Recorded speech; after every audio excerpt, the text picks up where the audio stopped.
Bonjour à toutes, bonjour à tous.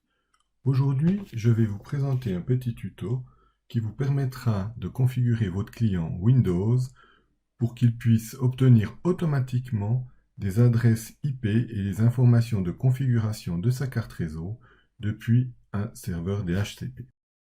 La première des choses à faire est de vous loguer sur votre ordinateur client que vous venez de brancher sur un réseau. Ensuite, vous devez venir paramétrer les éléments du réseau. Donc un des moyens est de passer directement par le centre de gestion des réseaux ou par le panneau de configuration, centre de réseau et de partage. Et puis ici, vous avez votre connexion qui apparaît. On peut entrer sur la connexion de votre carte réseau, propriété, et nous allons configurer le protocole IPv4, propriété. Ici, l'ordinateur avait déjà été installé de manière fixe.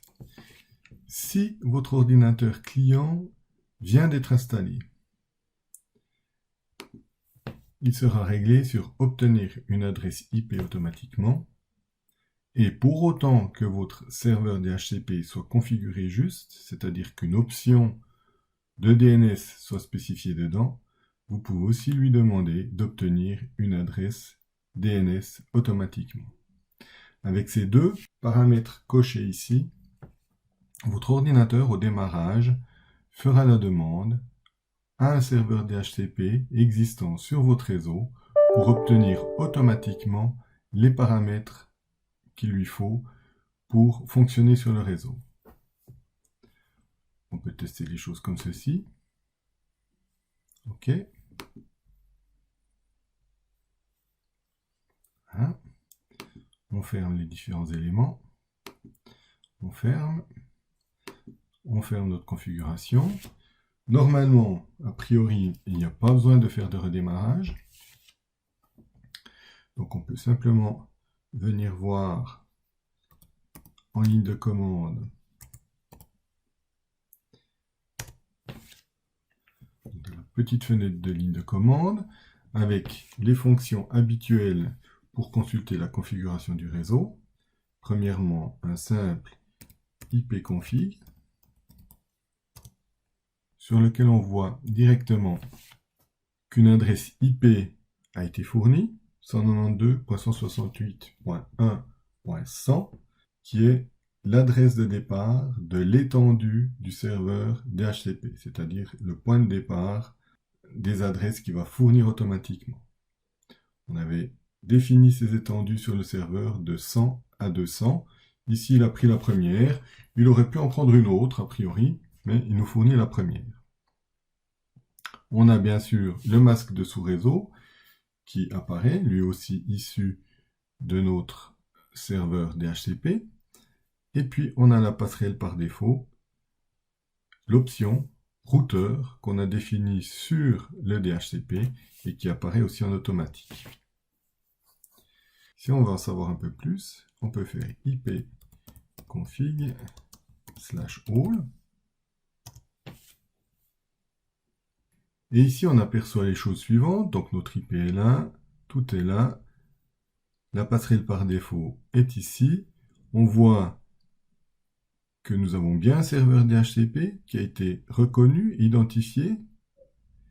Et puis, on voit aussi un des éléments d'option que nous avons défini en configurant le DHCP, que on a l'information du serveur DNS qui apparaît en automatique.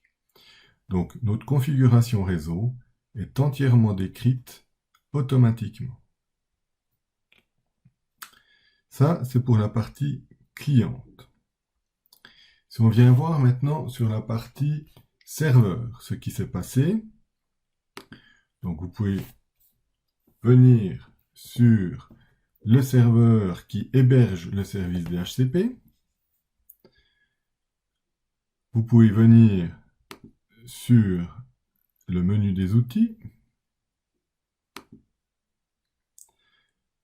prendre la gestion DHCP. On l'ouvre en grand. On agrandit un petit peu nos fenêtres pour y voir clair. On vient déployer nos éléments de configuration. Notre étendue ici, 192.168.1.0, qui est notre sous-réseau. Notre adresse pool, de 100 à 200. Puis maintenant, si on vient voir dans adresse lise, c'est-à-dire dans les locations, dans les adresses qui ont été attribuées, on se rend compte ici que nous avons un client qui a obtenu une adresse depuis le serveur, notre client 100. On a son nom, avec son domaine qui apparaît. On a une date d'expiration du bail, c'est-à-dire que cette adresse lui est attribuée jusqu'au 8 du 5 à 14h13. On sait que c'est du DHCP. On sait que la référence, ici, Unique ID, est la MAC adresse du client. C'est sur cette MAC adresse que va être inscrite l'adresse IP, en fait. Ceci, c'est vraiment pour une machine qui s'est inscrite automatiquement et pour laquelle une adresse IP a été fournie par notre serveur DHCP. Donc tout est en ordre dans ce cas ici. Bien sûr, quand vous aurez 150 ordinateurs, vos 150 ordinateurs apparaîtront dans cette liste. Un certain nombre de commandes existent aussi pour manipuler sur le client ces différentes informations DHCP, pour libérer le bail, pour rafraîchir le bail ou d'autres informations. Donc ces commandes sont principalement basées sur ipconfig et des options de configuration. Alors, nous avons par exemple une commande qui va nous permettre de libérer la réservation de bail qui s'appelle ipconfig/release. Voilà.